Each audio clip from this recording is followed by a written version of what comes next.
Hello, welcome to Ken studies. आज हम एक इम्पॉर्टेंट टॉपिक देखेंगे, निगेटिव ऑयल प्राइसिंग। आप रिसेंटली देखे होंगे जो ये मंडे बीता, उसमें जो एक बैरल जो ऑयल था उसका -37.63 था। -37.63 का मतलब है कि आप एक बैरल तेल भी ले जाओ, पेट्रोलियम भी ले जाओ और साथ में 37.63 डॉलर भी ले जाओ, यानी कि 2000 से आपका अधिक रुपया भी ले जाओ। यानी क्या मस्त है कि आप तेल भी ले जाओ और हमसे पैसे भी ले जाओ। इसको ऐसे समझो सिंपल वे में, आप मार्केट गए समोसे खाने के लिए या रसगुल्ला खाने के लिए, तो कोई दुकानदार बोले कि ऐसा है, 5 रसगुल्ले भी आप खाइए और 50 रुपया भी ले जाइए, तो बड़ा मजा आएगा ना। लेकिन ये इसको पेट्रोलियम के क्षेत्र में या कुछ और क्षेत्र में ये डिफरेंट होता है। अब देखो, ये तो आपको मजा आ गया कि अब ये बोला जाए कि 5 रसगुल्ले खाओ और 50 रुपया ले जाओ, तब तो ये सही रहेगा। लेकिन यही शर्त हो कि 500 रसगुल्ले खाओ और 5000 ले जाओ, तो आप 500 रसगुल्ले तो नहीं खा सकते हो। यही यहाँ है कि आपको पेट्रोलियम वो टेक्निकल प्राइसिंग एक तरह से वो स्मॉल टाइम के लिए जो टेक्निकल प्राइसिंग था कि इतने दिन के लिए, इतने ये के लिए सेटलमेंट होता है यहाँ। फ्यूचर हम बाद में कभी किसी लेक्चर में आपको फ्यूचर एंड ऑप्शंस के बारे में बताएंगे, तो ये फ्यूचर ट्रेडिंग में होता है। पेट्रोलियम जो रॉ पेट्रोलियम है, क्रूड पेट्रोलियम है, वो जो क्या होता है कि फ्यूचर में आप परचेज करते हैं। फ्यूचर में परचेज करते हैं इन द सेंस कि आज आपने सौदा तय किया, तो वो सौदा जो है वो आपको delivery suppose 2 months 3 months depending on 4 months किस अनुसार वो फ्यूचर है उसके अनुसार डिसाइड होता है। तो आज ऐसा नहीं है ना कि गए कैश दिए और ले आए, ये आपके लिए है, कस्टमर के लिए है कि आप पेट्रोल पंप पे गए, उस दिन का जो प्राइस था उस पर आप लिए और चले आए। लेकिन जो raw raw petroleum, crude petroleum जो परचेज होता है वो लंबे समय के परचेज होता है, फ्यूचर के लिए परचेज होता है। तो देखो अभी क्या हो रहा है, ये इसका कारण ये है कि ये जो है ऐसा नहीं है कि परमानेंट, ये मई का जो फ्यूचर है, यानी मई महीना में जो डिलीवरी होना है था, तो उसका जो एक्सपायरी डेट आ रहा था। अब पेट्रोलियम वगैरह क्या है कि ये नहीं है, नल नहीं है ना कि आप उसको बंद कर दिए और तुरंत खोल दिए।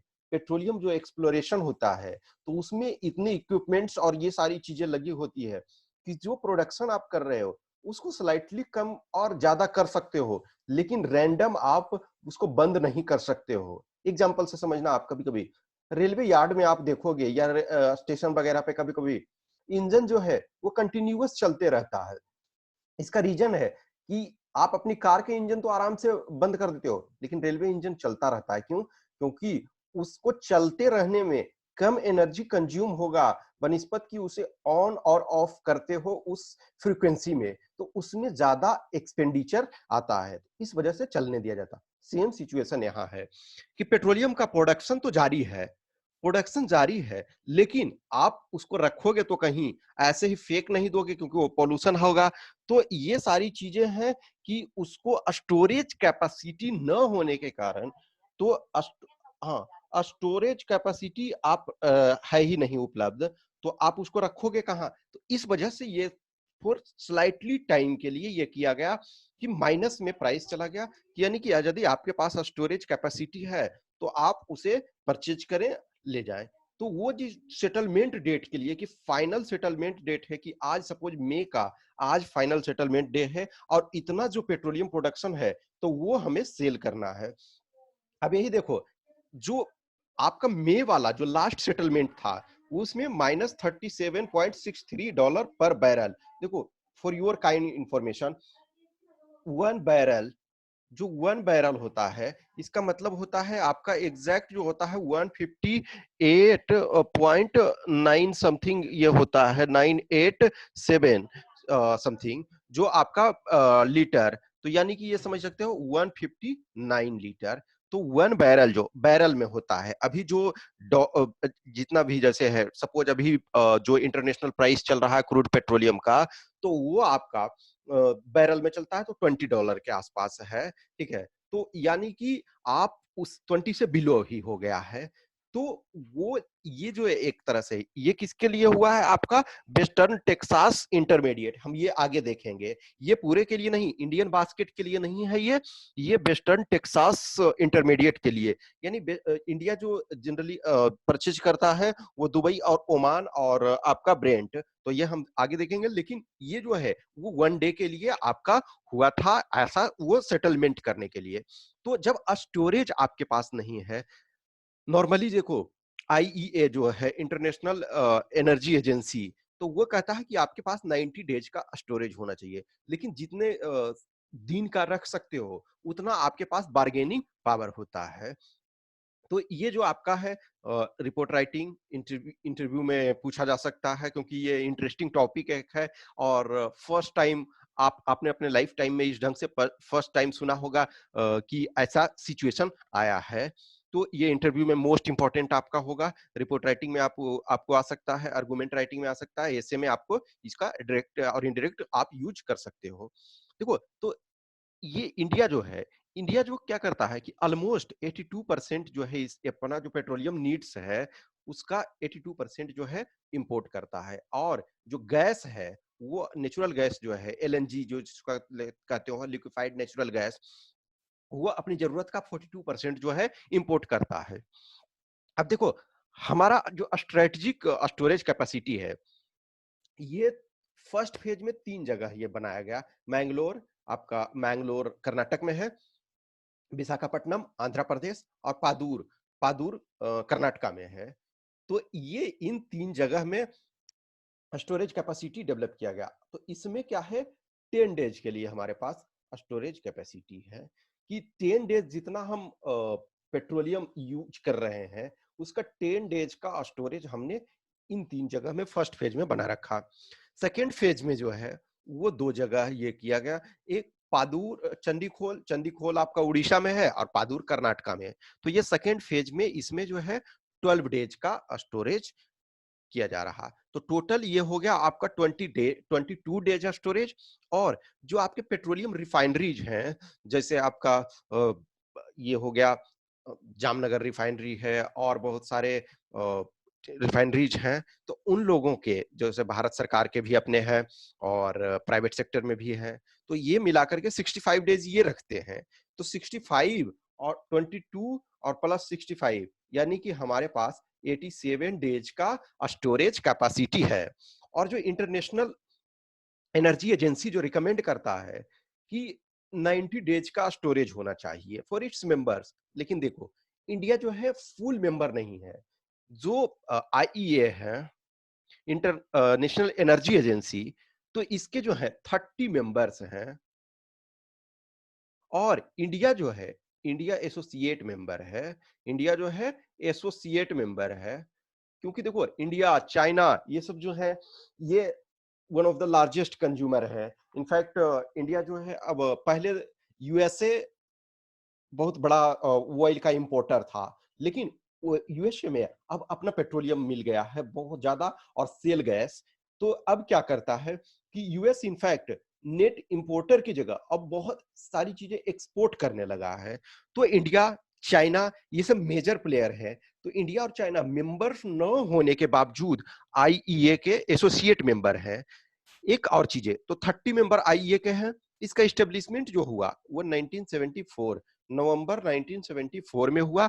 और ये क्यों हुआ कि जो 1973-74 में जो ग्लोबल ऑयल शॉक्स हुआ, यानी कि जो एक्सपोर्टिंग कंट्री है, जो आपका ओपेक कंट्री है और अदर कंट्री है, तो जो एक्सपोर्ट कर रहे हैं उन्होंने क्या है कार्टेलाइजेशन के थ्रू प्रोडक्शन कम कर दिया। पेट्रोलियम का प्राइस कम करने के लिए क्या करते हैं कि जो पेट्रोलियम एक्सपोर्टिंग कंट्री है ओपेक के, और अदर जो कंट्री है जो ओपेक के मेंबर न भी हैं जो एक्सपोर्ट करते हैं, तो वो अपना आपसी समझौता के तहत पेट्रोलियम जो प्रोडक्शन है उसको कट कर देते हैं। तो प्राइस जो है डिमांड और सप्लाई पर डिपेंड करता है। मैंने इकोनॉमी के फर्स्ट लेक्चर में बताया कि जो डिमांड और सप्लाई है ये महत्वपूर्ण फैक्टर होता है। कोई भी चीज यदि अधिक डिमांड में है और सप्लाई कम है तो उसकी प्राइस जो है वो बढ़ेगा। और डिमांड कम है सप्लाई अधिक है तो उसका प्राइस जो होगा वो कम होगा। तो ओपेक कंट्री के कारण तो 1973 के आसपास पेट्रोलियम प्राइस ऑलमोस्ट 4 टाइम्स हो गया था। तो इसको देखते हुए आईईए का गठन किया गया कि ताकि जो इंडस्ट्रियलाइज्ड कंट्री हैं, जो ओ ओईसीडी के मेंबर्स हैं, तो कहीं भी किसी भी इंडस्ट्रियल कंट्री के लिए इनफैक्ट पेट्रोलियम लाइफलाइन है। जस्ट अभी सोचो, अभी फर्स्ट टाइम ऐसा हुआ ना कि 1 मंथ से आपका सब चीज़ बंद है, तो आपके पास पेट्रोलियम की बहुत कम आवश्यकता है। जो मिनिमम एसेंशियल सर्विसेज़ हैं, जैसे ट्रेन, तो ट्रेन बहुत सारी इलेक्ट्रिफाइड ही है, और या फिर नॉर्मल व्हीकल्स जो चल रहे हैं, या फिर कुछ-कुछ जो एसेंशियल सर्विसेज के लिए आपके एयरलाइंस चल रहे हैं, उसमें यूज़ हो रहा है। अदरवाइज़ जो चीज़ें हैं, वो आपका स्टॉप अभी है, तो बहुत कम आप कंज़्यूम कर रहे हो, यानी 1/10 के आसपास इस समय आपका कंजम्पशन है। लेकिन ऐसे आपका नॉर्मल टाइम में जस्ट थोड़ी देर के लिए मान लो कि 24 घंटे के लिए ही सिर्फ पेट्रोल पंप बंद हो जाता है किसी भी कारण से, तो त्राहिमाम त्राहिमाम मच जाता है। 1 महीने आप बंद कर दोगे तो पूरा देश का जो है इंडस्ट्रियल प्रोडक्शन ठप पड़ जाएगा। तो इसके कारण से उन्होंने बोला कि आप जो भी मेंबर्स कंट्री हैं, तो 90 डेज़ का स्टोरेज आप रखो, क्योंकि किसी भी मान के चलो ना, जैसे गल्फ वॉर या कोई भी वॉर वगैरह का सिचुएशन आता है, कुछ भी ग्लोबल टेंशन होता है, तो उसमें क्या होता है कि प्राइसेस जो फ्लक्चुएशन होते हैं और जो सप्लाई डिस्ट्रप्शन होता है, मान के चलो कोई मेजर पेट्रोलियम एक्सपोर्टिंग कंट्री है और वो किसी वॉर वगैरह में इंगेज है, तो वो जो आपका प्रभावित होगा। तो ये आईईए के बारे में आप कुछ-कुछ चीज़ें जान लो कि ये 1974 में, नवंबर 1974 में इसका एस्टेब्लिशमेंट हुआ। ये 1973-74 का ग्लोबल ऑयल शॉक्स हुआ, उसके कारण इसमें 30 मेंबर्स हैं, और इसमें के इंडिया जो है एसोसिएट मेंबर है, और इसके मेंबर वही होंगे जो ओईसीडी के मेंबर हैं, organisation of economic cooperation and development. ये जो है डेवलप्ड कंट्री के समूह हैं। तो इन्होंने रिकमेंडेशन किया कि 90 डेज का स्टोरेज होना चाहिए। अब इंडिया के पास अभी क्या हमने कैपेसिटी डेवलप कर लिया है, 87 ऑलमोस्ट। ये वाला जो है अभी जो फुल फंक्शनल नहीं हुआ है, इस पर वर्क चल रहा है, तो जब ये कंप्लीट पूरे हो जाएगा तब हमारे पास 87 डेज का हो जाएगा, और कमिंग डेज में हम 90 प्लस डेज का कर लेंगे, क्योंकि जो भी ग्लोबल सिनेरियो को देखते हुए हमारे पास जितना अधिक दिन का रहेगा उतना ज्यादा फायदा होगा। तो ये उसके बाद एक और देखोगे, इंडिया जो इंपोर्ट करता है, तो इंडिया जो करता है वो इससे करता है, ठीक है। दुबई एंड ओमान, तो दुबई एंड ओमान शोर, मतलब देखो शोर का मतलब वो खट्टा वाला एक तरह से कह सकते हो, और ये जो होता है स्वीट होता है, ठीक है। तो ये इस दोनों से करता है, दोनों का कंबाइंड जो होता है, ये जो आपका है इसका डेंसिटी अधिक होता है, यानी ये जो है आपका पुअर क्वालिटी का है, ये पुअर क्वालिटी। और ये ब्रेंट जो है, देखो ये जो है ये दुबई ओमान क्षेत्र में आपका जो दुबई है, ओमान है, मस्कट, ये सब जो है, ये आपका इन क्षेत्र से जो निकलता है, इसको कहते हैं दुबई और ओमान। और ये जो ब्रेंट है, यानी नॉर्थ सी, आपका जो नॉर्थ सी है, नॉर्थ सी के आसपास जो निकलता है उसको स्वीट ग्रेड कहते हैं। स्वीट ग्रेड में क्या होता है, सल्फर कंटेंट कम होता है, सल्फर कंटेंट लेस होता है। उसके बाद ये जो होता है लाइट होता है, इसका डेंसिटी लो होता है। तो ये जो होता है ये ज्यादा अच्छा है। जैसे देखो इंडिया में कोल का ही देखो, कोल जो होता है बिटुमिनस जो कहते हैं कि वो अच्छा कोल होता है। तो जैसे आप देखोगे कोल वगैरह में हम हाई ग्रेड कोल को इंपोर्ट करते हैं, और हमारे पास लो ग्रेड, तो जैसे स्टील मैन्युफैक्चरिंग वगैरह में है तो हमको हाई ग्रेड का चाहिए। तो यहाँ अब देखो दुनिया में जो भी टाइप का निकल रहा है, तो हमें सिर्फ ये ही नहीं देखना, हमें क्वालिटी के साथ साथ उसका एक्सपेंडिचर भी देखना होता है। तो ये नो डाउट थोड़ा सस्ता रहेगा, और ये थोड़ा कॉस्टली रहेगा, तो हमें इंपोर्ट भी देखना पड़ता है। अब जैसे देखो पर्शियन गल्फ वगैरह में, ईरान वगैरह के क्षेत्र में जो भी, और ओमान वगैरह में, तो इसका ट्रांसपोर्टेशन भी सस्ता होता है। देखो जो भी पेट्रोलियम प्रोडक्ट्स, जो पेट्रोलियम रिफाइनरी और ये चीजें जो सी रूट से आ रहा है, अधिक सी रूट से, मैक्सिमम सी रूट से, तो वो आपका चीपर होगा, क्योंकि सी जो वोयाज है, सी जो रूट से ट्रांसपोर्टेशन है, वो चीपर है। अब लैंड वेस्ट में क्या आपको करना पड़ता है कि पहले आपको पाइपलाइन के थ्रू भेजना पड़ता है, या फिर कुछ और तरीके से। तो जैसे हमारे पास पोर्ट पे आएगा, पोर्ट से हम क्या करेंगे कि आपका पाइपलाइन के थ्रू हर जगह सप्लाई किया जाएगा। तो कुछ चीजें देखी जाती है, एक तो क्वालिटी, तो ये लो क्वालिटी का है, दुबई एंड ओमान सोर ग्रेड का, यानी कि ये दुबई और ओमान क्षेत्र में आपका मिलेगा। और ब्रेंट क्रूड है वो आपका नॉर्थ सी में, तो ये हाई क्वालिटी का है। तो इन दोनों का कॉम्बिनेशन को हम, ये एक तरह से ना एक्सचेंज है, ये एक्सचेंज जैसे ना आपका मान के चलो बॉम्बे स्टॉक एक्सचेंज इस ढंग से है, फिर न्यूयॉर्क का स्टॉक एक्सचेंज, तो यही जो ये कमोडिटी है, पेट्रोलियम कमोडिटी, जो क्रूड पेट्रोलियम है, उस कमोडिटी के लिए जो हम करते हैं कि ये इनसे परचेज करते हैं। और जो एक्चुअल अभी प्राइस जो फ्रंट पेज पे आपने जो देखा, फ्रंट स्लाइड पे जो देखा आपने, कि जो ये था माइनस 37.63, जो माइनस 37.63 यूएस डॉलर था, ये इसका था। अमेरिका जो है, देखो अमेरिका पहले क्या था, एक टाइम था कि लार्जेस्ट इंपोर्टर था, क्योंकि वो एक समय, चाइना आज के डेट में इंडस्ट्रियलाइज बहुत हो गया और चाइना अब टक्कर दे रहा है, लेकिन एक टाइम था कि अमेरिका सबसे अधिक ऑयल की जरूरत, इनफैक्ट देखोगे जो वेस्ट एशिया और मिडिल ईस्ट में प्रॉब्लम है, जो ऑयल कंट्री वगैरह में, ऑयल जो एक्सपोर्टिंग कंट्री है उनमें प्रॉब्लम का कारण क्या था, पेट्रोलियम, पेट्रोलियम ही जड़ था एक समय उन लोगों के बीच फाइट, और कहीं ना कहीं वो जो चल चुका है अब वो कंटिन्यू है। तो अब अमेरिका जो है, सेल गैस और बहुत सारे इनके टेक्सास एरिया में मिल चुके हैं पेट्रोलियम, तो इसके कारण अब जो है अमेरिका नेट एक्सपोर्टर की जगह, नेट इंपोर्टर की जगह नेट एक्सपोर्टर हो गया है। तो जो अमेरिका और अमेरिका के क्षेत्र में जो ट्रेड होता है ऑयल का, जो पेट्रोलियम का, वो best best Texas intermediate WTI है, और इसी में प्राइस जो हुआ वो आपका माइनस में गया था। इंडियन बास्केट में इंडियन बास्केट में निगेटिव में कभी नहीं गया, इंडियन बास्केट में निगेटिव में नहीं गया, ठीक है।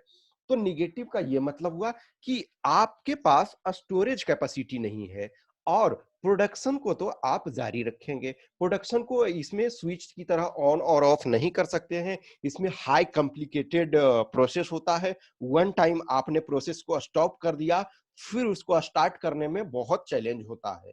तो फॉर टाइम बीइंग चीजें है कि ठीक है ये प्रोडक्शन हो रहा, तो जितना आपका हम माइनस में करके कुछ चीजों को बेच देते हैं, उससे अधिक हमको कॉस्ट जो पड़ जाएगा हम यदि प्रोडक्शन ना करें तो इट्स बेटर है कि कुछ स्लाइटली पीरियड के लिए हम माइनस में ही डील कर लें, लेकिन हम प्रोडक्शन जारी रखें।